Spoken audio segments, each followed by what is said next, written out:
చేసింది చెప్పుకోలేకనే ఓడిపోయినాం, లక్ష ఉద్యోగాలు ఇచ్చిన నిరుద్యోగులు దూరమైనరు అంట. ఏ రాష్ట్రం 2 లక్షల జాబ్లు ఇయ్యలే, ఇచ్చినట్టు నిరూపిస్తే ఎమ్మెల్యే పదవికి రాజీనామా చేస్తా. పట్టభద్రుల ఆత్మీయ సమ్మేళనంలో బీఆర్ఎస్ వర్కింగ్ ప్రెసిడెంట్ అంట. 10 ఏళ్లలో రాష్ట్రానికి ఏం చేశామో చెప్పుకోవడంలో ఫెయిల్ అయ్యామని, అందుకే అసెంబ్లీ ఎన్నికల్లో ఓడిపోయామని బీఆర్ఎస్ వర్కింగ్ ప్రెసిడెంట్ చెప్పారు. 2 లక్షల ప్రభుత్వ ఉద్యోగాలు భర్తీ చేశామని, ఈ విషయాన్ని ప్రజల్లో తీసుకెళ్లలేకపోయామని తెలిపారంట. దీంతో నిరుద్యోగులు పార్టీ దూరమయ్యారన్నారు. సోషల్ మీడియాలో బీఆర్ఎస్ పార్టీపై దుష్ప్రచారం కూడా ఓటమి కారణమన్నారంట.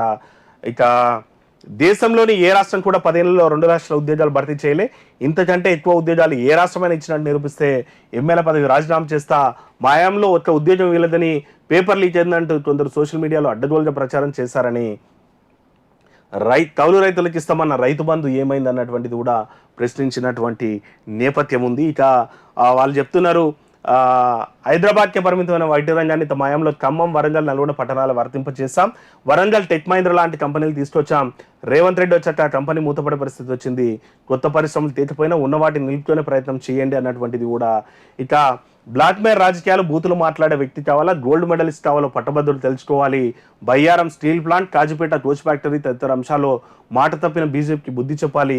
సింగరేణిని అదాని పరం చేసేందుకు కాంగ్రెస్, బీజేపీ కుట్ర పన్నుతున్నాయన్నటువంటి మాట కూడా చెప్తున్నటువంటి ఉంది. ఇక బీఆర్ఎస్ పార్టీ నుంచి రాకేష్ రెడ్డిని అయితే నిలబెట్టి ఉంది.